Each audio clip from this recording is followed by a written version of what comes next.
Hello, man. I'm alive. Kind of. T80s and all sorts of stuff on there. Oh yeah.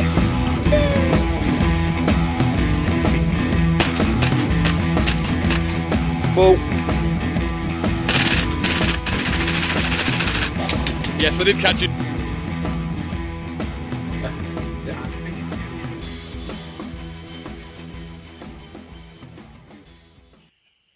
Evening everybody, I'm Mark, or Sherman. This is the Thin Brown Line Airsoft YouTube channel. Welcome back, or welcome if you've never been here before.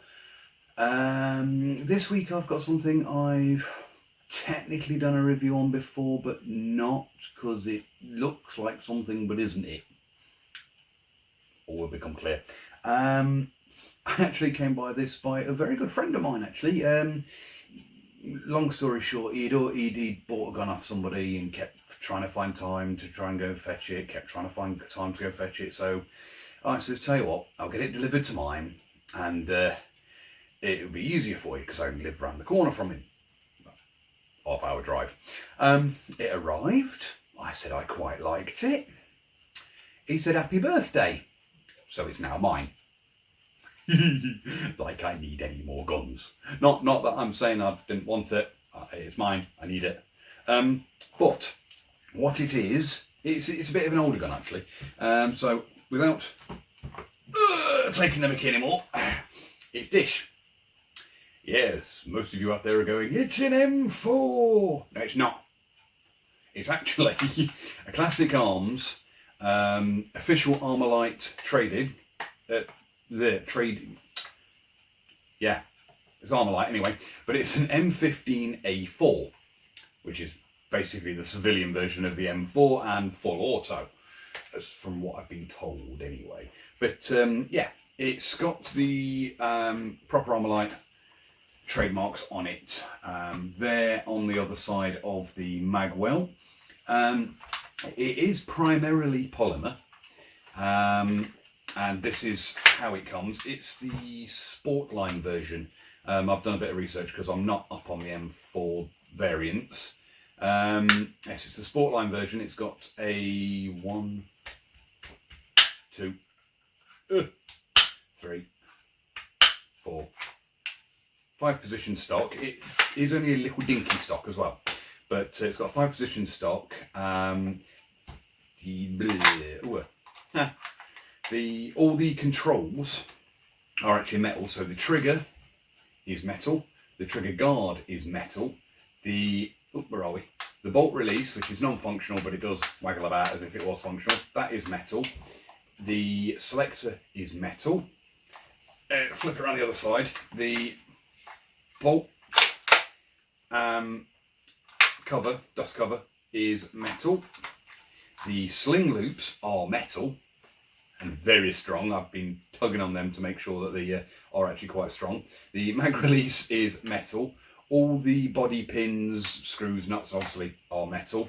The charging handle, which as you've just seen does release the dust cover, that is metal as well.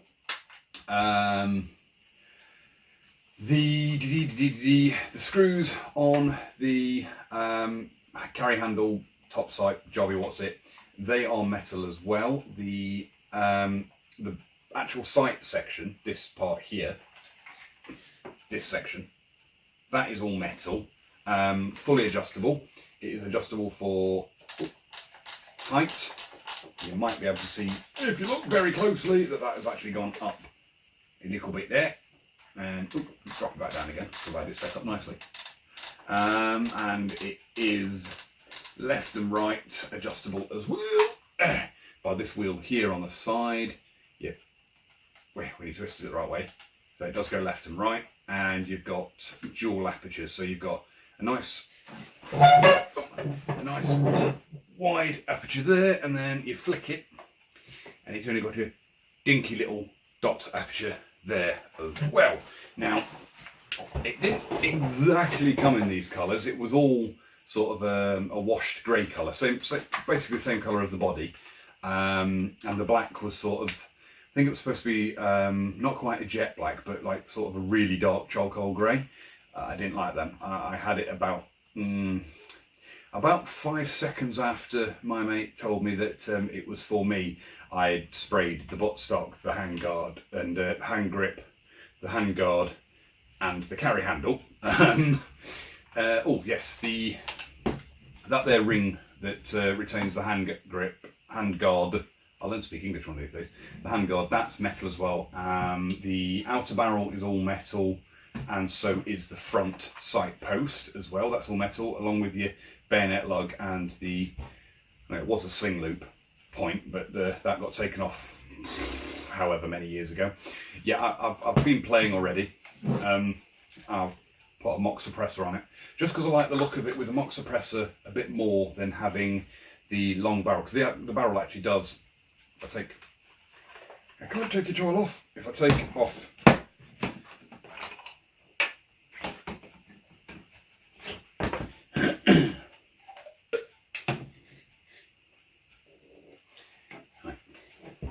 so if I take off the mock suppressor, which is literally just a hollow tube that looks like a suppressor, I'm not a fan of the look of the long, thin barrel. I did have an M4 many moons ago, but that just had very long thread. That just had the barrel that came to the end, sort of there. This is a counterclockwise 14mm thread. I'm contemplating getting a different flash hider, because the flash hider is plastic. Obviously, the thread's metal. The outer barrel is metal all the way through to the back of the gun. Obviously, all the internals are metal. Now, the guy that my mate bought it off, it's actually one of my mates as well, has actually fully upgraded the internals, so it's quite a, in fact, I've got a battery in it, haven't I? Yes. It's quite a punchy gun. Now, this is running off of a 7.4 milliamp Dean's wired LiPo, but so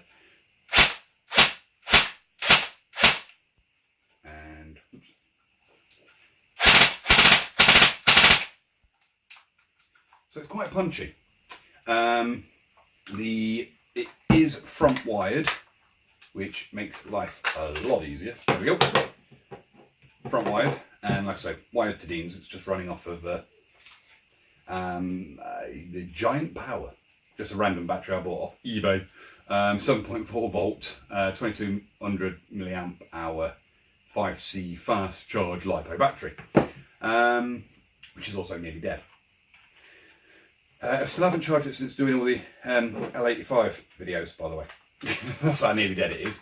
But yes, it's not bad actually. I'll say I was mildly surprised, because my mate was going to buy it as sort of a backup weapon, a backup gun for when when his brother nicks one of his mains, or something he could lend out. But like I say, when I said I liked it, he said I could have it. Not a great deal more I can tell you about it. It's got a V2 gearbox. I've got to find out from my buddy exactly what he's done to the inside. Obviously, it's been wired to Dean's when it was originally a mini Tamiya, I think. Don't quote me on that. Oh yes, the buffer tube's metal as well. It's just basically the furniture's plastic, the main body's plastic, everything else is metal. But yes, V2 gearbox. It's got the original inner barrel in it, which is 6.0405. So it's not a tight bore barrel, but I've got plenty of barrels knocking about if I really wanted to switch one out. If I really want to switch it out for a tight bore, but I'm going to leave it as it is for now, because I have had a bit of a play in me garden on my little range, all 83 meters of it, and it is pretty accurate actually. When I look down the sights, I can the BBs hit where I'm looking. In fact, definitely. But the BBs actually hit where I'm looking with that, and with the laser pointer as well. Trying to blind you too much. There we go. With the laser pointer as well, that actually does link up quite nicely with that. So yeah, the BBs actually go where I want them to go. I have chronoed it. I will be changing the spring because it chronos between 305 and 307 FPS. So I've got about 35, 40 FPS to play with. I got a lot of springs to play with too. So we'll be upgrading the spring in it. It's on the 2/3, 3/4 discharged LiPo battery. It's firing at a little over 15 rounds per second, which is more than ample. I'm because I'm trying to put this thing back together. Yeah, I'm actually, to say I'm normally, anybody who watches the channel knows I normally tend to use things like L85s. To say I'm normally a Anglophile, I actually quite like this. It's pretty damn skippy. I quite enjoy it. It just looks that much better with that little suppressor on it. Let's finish the picture off as well. There we go. Yeah, I'm good. Well, oops. Naturally, it helps me out with it being an M4 platform anyway, because obviously I've got a metric F-ton of Stanag M4 style mags anyway. You'll guess. See if I can take this this here torch off, because it's not a torch, it's a laser, because all I've done with this little bit of rail segment is it's got two little screws, and it's screwed with a nut on the other side onto the bottom of the handguard, which I think actually it's just enough, because if I decide to take the actual carry handle stroke sight off, I've got plenty of space there for an optic. I'm thinking of getting a red dot of some sort, probably a reflex sight, just because it's more my style. That or possibly an ACOG, because that's the sort of style sight I'm used to. But I'll be popping something on it. But for now, I'm just going to run it as is with the little laser, because, well, why not? What else have we got? Yes, I know that places like Evic no longer sell the Sportline. From what I've seen, I've done a bit of research, had a look around. They are considered I would say they're considered a sort of a low mid-range gob. So they're not the bottom of the barrel, they're not smack bang in the middle. They retail, in the places that do still sell them, they retail at around about 150 to 200 pounds. I mean, you go with Eek and they are expensive, but most places they're about 150 to 200 squiddly diddly. I can't even get it stand up now. Why won't you stand up? Okay. Yeah, so as a birthday present, damn good, boy. But for now, that's it on that. Like I say, it's basically an M4, so there's not a great deal I can tell you about it. Every mag I've tried in it fits as well. This one is... which one is this one?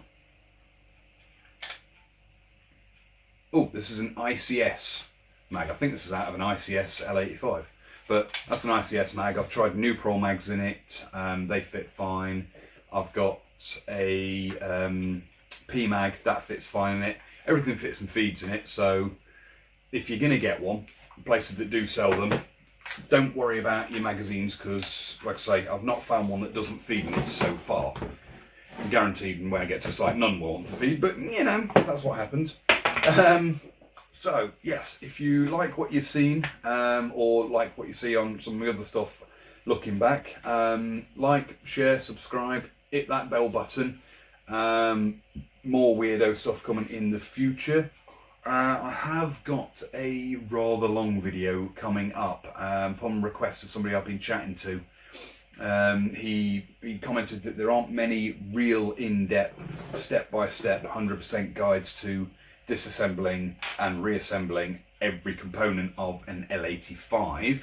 So I'm going to be doing one of them. It's going to be, like I say, it's going to be a longer video, but I'm going to timestamp key parts. So like, I'll timestamp, you know, piston, timestamp gearbox, timestamp motor, timestamp, so on and so forth. So that's going to be a rather long one. I might upload that one sort of a midweek one, so it doesn't interfere with my normal stuff.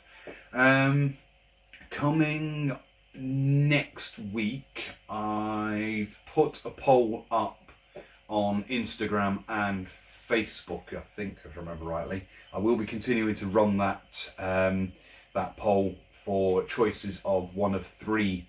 I think it's one of three scratch builds that I will be showing off. So you get to choose. Much like last week's video, something completely heretical that makes purists cry. But yeah, for now, thanks for watching.